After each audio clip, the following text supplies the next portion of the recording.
Acclame fortement le Seigneur.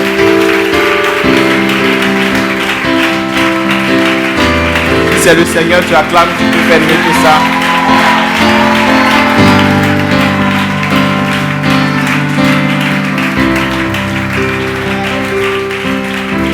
Amen. Assieds-toi dans la présence de Dieu. Dis avec moi, sortie du cachot familial. Amen. Un cachot, c'est une cellule obscure dans une prison. C'est aussi appelé la géole. C'est une cellule de punition dans la prison. En quelque sorte, un cachot, c'est une prison dans la prison. Est-ce qu'on se comprend? On est en prison, mais dans cette prison-là, il y a une autre prison. Et la particularité des cachots, c'est que les cachots sont reconnus pour être des prisons obscures, c'est-à-dire des prisons noires, qui sont situées toujours au sous-sol des prisons. C'est-à-dire dans la prison, il y a une autre prison qui est située au sous-sol de la prison. Donc une prison dans la prison, qu'on appelle dans notre temps modèle des cellules d'isolement. Lorsqu'on dit d'un prisonnier qu'on va l'amener en cellule d'isolement, ça veut dire qu'il n'a pas respecté les règles et les lois qui régissent la prison. C'est-à-dire que dans la prison, là, il y a des règles, il y a des lois.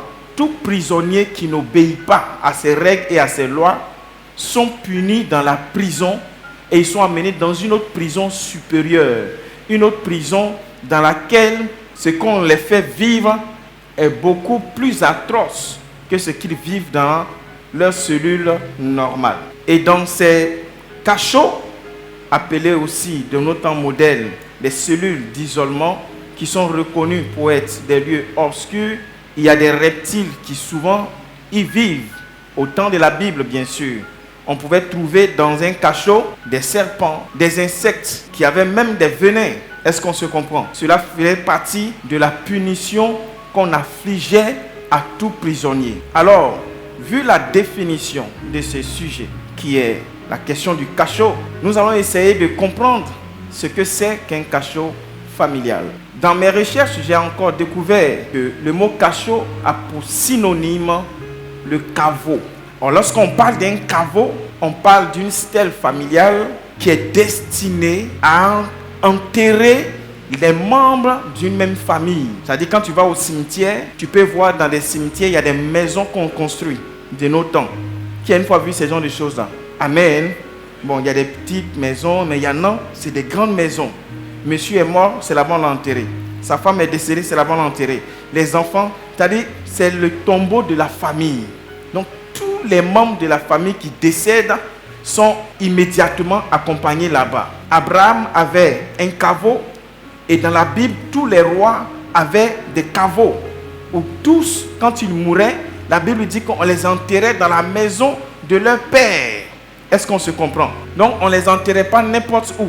On les enterrait ensemble. Cela nous amène à comprendre que le sujet de sortie du cachot familial nous amène à comprendre que nous allons traiter dans la prière la question des prisons dans la prison appartenant à toute une famille. Nous voulons parler d'une cellule de prison isolée, obscure, dans une prison dans laquelle se trouve toute une famille. Amen. On pourrait aussi dire que nous voulons parler d'une tombe, d'un caveau dans lequel se retrouvent tous les membres d'une famille.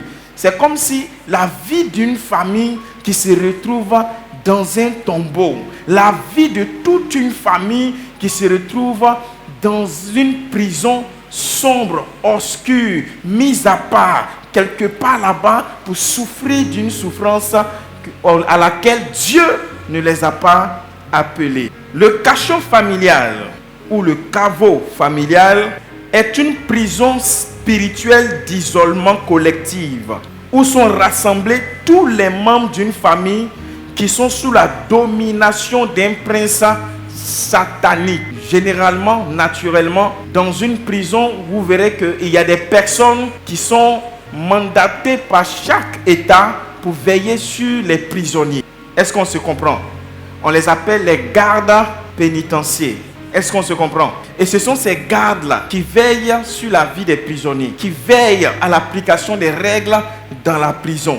Donc dans la cellule d'isolement, dans cette prison profonde appelée cachot, dans laquelle se trouvent regroupés tous les membres d'une famille, sur cette prison sera établi un homme fort pour veiller sur la vie des différents membres de la famille pour ne pas que quelqu'un échappe. Ce dernier va veiller sur les membres de la famille pour leur imposer une même vie malheureuse. Ce qui identifie une famille comme étant une famille dans une prison spirituelle appelée un cachot, c'est que les membres de cette famille vivent une même vie malheureuse. Quand tu regardes dans la famille, tu as l'impression que cette famille est née pour vivre les mêmes choses. Il y a un même malheur qui les arrive. Ils sont identifiés par le même genre de difficultés.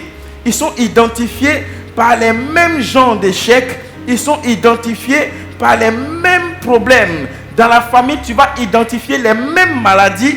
Tu vas identifier les mêmes malheurs. Tu vas identifier les mêmes échecs. Tu vas identifier les mêmes souffrances, les mêmes expériences de misère. Et toutes ces expériences de vie malheureuses émanent de la vie de leurs ancêtres. Donc, qu'est-ce qui se passe? L'esprit qui domine et qui veille sur la famille pour soumettre cette famille-là dans la prison appelée cachot, veille à ce que la vie de souffrance que vos parents ont vécue avant vous, vous soit imposée, que vous le vouliez ou pas. Ainsi, les membres qui traversent la même souffrance se doivent de prendre leur destinée à main pour pouvoir changer les choses. Chaque chrétien né de nouveau et appartenant à la nouvelle famille de Christ qui constate la répétition des malheurs générationnels dans sa vie est interpellé à prendre des mesures nécessaires pour sortir de cet endroit. Écoute-moi très bien. Jésus nous a sauvés. La Bible dit que quiconque croit au Seigneur Jésus sera sauvé, n'est-ce pas? Celui qui l'accepte devient enfant de Dieu. Par la foi en Christ, nous sommes nés de nouveau. Les choses anciennes sont passées. Voici, toute chose est devenue comment? Nouvelle, dit la parole de Dieu. Mais la vérité est que c'est ton esprit qui naît de nouveau. Quand tu donnes ta vie à Christ, ton corps ne change pas. Est-ce qu'on se comprend? Le corps reste le même. Ton nom va rester le même. La famille biologique va rester la même. Tu as des origines sur cette terre. Amen. Ton esprit est transformé, mais tu dois travailler à la transformation de ton âme et à soumettre ton corps. Donc cela veut dire que les réalités spirituelles que traverse la famille peuvent t'influencer, quoi que tu sois chrétien. Comment expliques-tu qu'avec la vie de sainteté que tu mènes, tu vives toujours dans le même malheur que tes frères qui n'ont pas encore connu Christ? Ça t'explique ça comment? Comment peux-tu expliquer que toi qui es un enfant de Dieu, qui craint Dieu, qui aime Dieu, qui marche avec Dieu, qui va à l'église, qui ne commet pas l'impudicité, qui ne commet pas l'adultère, sois dans la même souffrance que tes frères qui sont des païens, qui ne se sont pas encore donnés à Dieu? Au moins, si tu vis dans le péché, on peut comprendre. Mais tu te sanctifies. Tu marches selon la volonté de Dieu. Tu sers Dieu à l'église. Tu pratiques la parole de Dieu. Mais quand tu regardes ta vie, quand tu identifies ta vie, quand tu regardes les contours, ta vie n'est pas différente de celle de tes frères qui ne connaissent pas le Seigneur. Et quand tu examines bien la vie que vous menez en famille, tu sens au plus profond de toi que tu entends de vivre la même chose que tes frères. Tu entends de vivre la même histoire que tes parents ont vécue. Tu entends de vivre la même histoire que tes ancêtres ont connue. La maladie qui a tué ton père, la maladie qui a tué ta mère, la maladie qui a tué tes arrière-parents sont en train de faire ravage dans la famille et tu sens cette maladie venir à toi alors que tu es converti, alors que tu es un enfant de Dieu, alors que tu marches dans la sanctification. C'est qu'il y a un problème spirituel. Tu peux être un enfant de Dieu, tu peux être un pasteur, tu peux être un bishop et être dans un cachot familial. Ouvre ta Bible avec moi dans le livre de Jérémie, chapitre 37, versets 15 à 16. Les chefs irrités contre Jérémie le frappèrent et le mirent en prison dans la maison de Jonathan, le secrétaire, car ils en avaient fait une prison. Amen.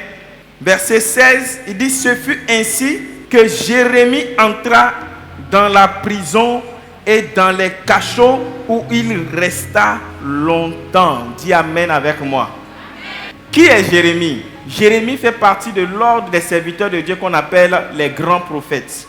Et regardez ce qui va arriver à Jérémie. La Bible dit, les chefs de sa tribu, bien sûr, étant irrités contre lui, fâchés contre lui, ont frappé Jérémie et ils l'ont mis en prison dans la maison de Jonathan. La maison de Jonathan n'était pas une prison, mais ils ont fait de cette maison-là une prison pour la circonstance, afin d'enfermer Jérémie. Est-ce qu'on se comprend?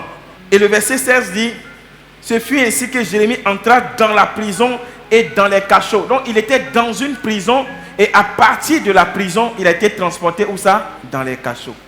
Bon, un grand prophète comme Jérémie qui est saisi, amené où ça? Dans une prison. Et à partir de la prison, on l'envoie où ça? Dans les cachots. Ce n'est pas un païen, hein? C'est qui on venait d'amener dans les cachots? Un prophète de Dieu. Et la Bible dit, il est resté là-bas pendant combien de temps? Longtemps. Il y a de nombreux pasteurs qui sont dans les cachots. Il y a longtemps, ils sont là-bas. Ils vivent la même histoire de leur famille. Il y a de nombreux frères et sœurs en Christ, quoique chrétiens, nés de nouveau, baptisés, confirmés, qui sont dans les cachots. Parce que l'histoire de la famille se répète dans leur vie. Le poids de ce que la famille vit se trouve aussi sur leur vie. C'est une réalité, ces prisons spirituelles, familiales. C'est la raison pour laquelle nous allons prier ce matin pour que Dieu puisse briser ce genre de choses dans nos vies. Dans Ésaïe le chapitre 24, verset 22. Ils seront assemblés captifs. Ils seront assemblés captifs. Dans une prison. Dans une prison. Ils seront enfermés dans des cachots. Ils seront enfermés dans des cachots. Et après un grand nombre de jours. Et après un grand nombre de jours. Ils seront châtiés. Après un grand nombre de jours, ils seront châtiés. Quand Jérémie est resté longtemps dans le cachot, après un grand nombre de jours, il a été châtié. Ils l'ont enlevé des cachots, ils l'ont jeté dans un puits où il n'y avait pas d'eau, mais il y avait la boue. Jérémie s'enfonçait dans la boue. Il maigrissait. Il n'y avait rien à manger pour lui. Jérémie était sur le point de mourir. Mais il a fallu qu'un Africain vienne le sauver. Amen. Nul n'était cet Africain. Éthiopien, Jérémie serait mort. Bien aimé, quand tu es dans les cachots, il y a la souffrance qu'on te fait vivre là-bas. Souviens-toi que le genre de souffrance qu'on va te faire vivre, c'est la souffrance de tes ancêtres. C'est la souffrance qu'on va imposer à tous les membres de la famille. C'est ce qui explique que souvent, tu peux voir des familles dans lesquelles il n'y a pas de mariage. Tout simplement. Ils ont beau faire, mais il n'y aura pas de mariage. Pour ceux qui sont les plus courageux, qui sont venus présenter un homme, parfois même les hommes meurent. Pourquoi? Parce que c'est une famille dans laquelle il ne doit pas avoir de mariage. Et il y a des chrétiens qui sont dans ces familles, qui sont des responsables d'église, mais qui ne peuvent pas se marier. Quoique responsables, quoique nés de nouveau, quoique convertis, tout simplement parce que la famille biologique d'où ils sont d'origine traverse une souffrance qui leur est imposée. Et comme ils sont de cette famille, ils vivent la même souffrance. Bien-aimé, ce n'est pas de ta faute quand tu vis des gens de choses comme ça. Quand tu es un enfant de Dieu, quand tu as une vie bien, quand tu marches bien et que ces genres de choses se répètent dans ta vie, bien-aimé, c'est que tu es dans une prison. Tu dois sortir de là au nom de Jésus. Ce n'est pas une histoire de je suis né de nouveau. Jésus nous a sauvés. Jésus nous a libérés des prisons déjà. Nous sommes nés de nouveau, nous sommes sauvés. C'est vrai, nous sommes nés de nouveau, nous sommes sauvés. Mais quand tu regardes ton histoire là, ça ne ressemble pas pour tes frères. Si ça ressemble à l'histoire de tes frères, c'est que tu es sauvé. Mais tu as besoin de combattre pour libérer ta vie de cette oppression qui règne dans la famille. Que celui-même qui joue le rôle de garde pénitentiaire dans la famille, qui vous a enfermé, soit court-circuité et que tu puisses en sortir victorieux au nom de Jésus. Comment sortir de ces prisons-là? Qu'est-ce qu'il faut faire pour sortir de là? Amen. Ésaïe le chapitre 42, verset 22. Mais voici que vous êtes un peuple pillé. Vous êtes un peuple qui a été pillé. On vous a tout pris. On vous a tout arraché, tous vos bonheurs, toutes vos grâces, vos santé, vos succès, tout ce qui concerne la bonne destinée, le bon plan de Dieu qui devait se réaliser dans votre vie. Quelqu'un vous a pillé dans la famille. On vous a tout arraché. Arraché toute votre grâce. Arraché même le bonheur du mariage. Arraché la paix. Arraché le succès. Arraché la réussite. Tout vous a été pillé. Mais j'ai une bonne nouvelle pour vous. Jésus va vous redonner ces choses. Jésus va vous redonner ces choses. Vous êtes tous enfermés dans de grands trous. Vous êtes tous enfermés. Pourquoi vous avez été pillé. Pourquoi est-ce qu'on vous a tout pris? On vous a tout pris en vous enfermant dans un grand trou. Assis dans des prisons. Mhm. Les ennemis vous ont pris comme des richesses de guerre. On vous a pris comme des richesses de guerre. Mhm. Et personne n'est venu à votre secours. Il n'y a personne qui soit venu à votre secours. Ils vous ont emmenés. Mhm. Et personne n'a dit, Mhm. rendez-les. Personne n'a dit rendez-les. Dans d'autres versions, il est dit personne n'a dit restituez. Comment en sortir? Pour sortir, tu as besoin de l'aide d'un vase supérieur. C'est quoi l'aide d'un vase supérieur? Le vase supérieur, c'est un oint de Dieu. Le vase supérieur, c'est quelqu'un que Dieu a choisi.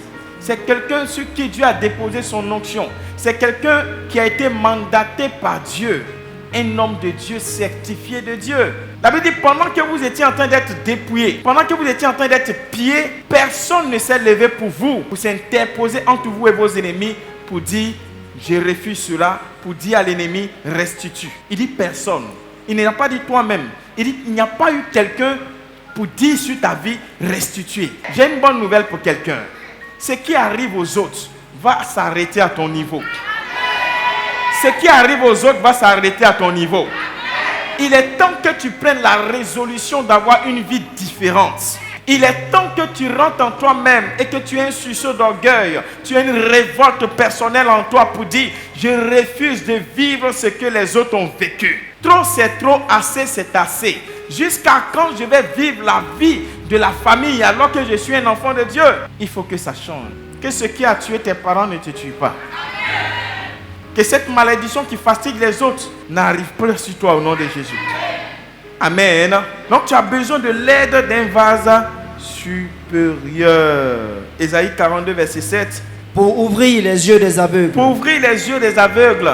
Pour faire sortir de prison le captif. Pour faire sortir de prison le captif. Et de leur cachot. Ceux qui habitent dans les ténèbres. Ceux qui habitent dans les ténèbres. Amen. Il dit, j'ai choisi mes serviteurs pour ouvrir les yeux des aveugles. J'ai choisi mon serviteur pour faire sortir de la prison le captif.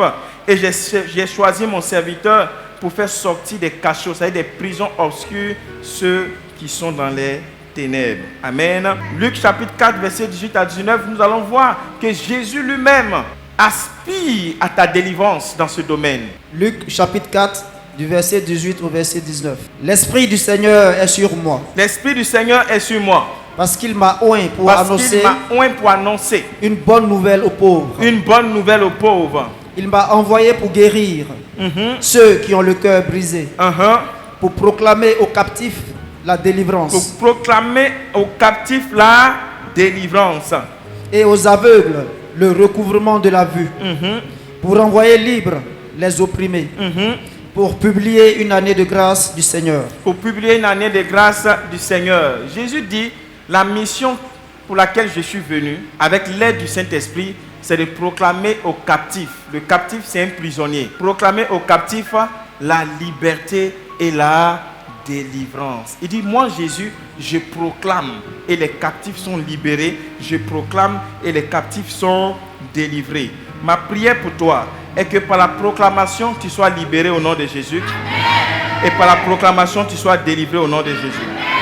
Comment sortir des prisons familiales, appelées des cachots? C'est par des prières sans relâche. La deuxième des choses, c'est en priant sans relâche. Actes chapitre 12, verset 5. Pierre donc était gardé dans la prison. Pierre était gardé dans la prison. Et l'église ne cessait d'adresser pour lui des prières à Dieu. L'église ne cessait d'adresser pour lui des prières à Dieu. Il ne cessait d'adresser pour lui des prières à Dieu. Il y avait un mouvement de prière non-stop, d'un temps de prière sans relâche. L'église priait sans cesse pour Pierre. Et qu'est-ce qui va suivre? Ce qui va suivre, c'est que le troisième point dit de demander à Dieu l'intervention angélique. Donc dans leur prière sans relâche, il y a eu une provocation de la main de Dieu qui a permis au Seigneur d'engager ses anges pour venir au secours de Pierre. Verset 6 jusqu'au verset 11. La nuit qui précéda le jour où Hérode allait le faire comparaître, Pierre, lié de 2 chaînes, dormait entre 2 soldats. Et des sentinelles devant la porte gardaient la prison. Et voici, un ange du Seigneur survint, et une lumière brilla dans la prison. L'ange réveilla Pierre en le frappant au côté, et en disant, « Lève-toi promptement. » Les chaînes tombèrent de ses mains. Revenu à lui-même, Pierre dit, « Je vois maintenant d'une manière certaine que le Seigneur a envoyé son ange, et qu'il va délivrer de la main d'Hérode, et de tout ce que le peuple juif attendait. » Amen. Dieu va envoyer son ange pour te faire sortir de là. Parce qu'il y avait des prières qui étaient adressées sans cesse à ce sujet. Pour Pierre, pour que Dieu le délivre de la prison, qu'est-ce que Dieu a fait? Dieu a envoyé un ange dans la prison pour enlever les chaînes et faire sortir Pierre de cette prison. Écoutez-moi, Pierre, est-ce que c'était un païen? Est-ce que Pierre était un païen? Pierre était un apôtre, un disciple de Jésus. Quelqu'un qui avait vu Jésus, quelqu'un qui a marché avec Jésus, quelqu'un à qui Jésus avait confié l'église. Il était où ça? Dans une prison. Et pour qu'il sorte de là, il a fallu que l'église intercède pour lui sans cesse. Quand tu sens que ta vie est dans une prison, tu as besoin de t'engager dans une prière sans cesse. Le problème du chrétien, c'est que c'est quoi? Quand il constate de telles choses, il n'engage pas la prière comme il se doit. Pour que le chrétien puisse élever la voix pour ce genre de choses, il faut que l'homme de Dieu l'engage dans la prière. Et quand il a fini de prier avec l'homme de Dieu, c'est fini. Sa vie de prière est limitée par « Seigneur, bénis la nourriture. Seigneur, je vais dormir, protège-moi. Seigneur, couvre-moi. » Toi-même, tu sens que tu es en train de vivre quelque chose qui ne va pas. Une histoire identique à tous ceux qui sont dans ta famille. Et tu ne prends pas la peine de prier pour cette situation, pour demander à Dieu de briser les jours et de te faire sortir de ces choses-là. Qui va le faire pour toi? Tu dois prendre ta vie en main, ta destinée en main. Que Dieu t'aide à le faire au nom de Jésus. Et le dernier point, comment sortir? Il faut appliquer la foi. Dis avec moi, appliquer la foi. Dis encore, appliquer la foi.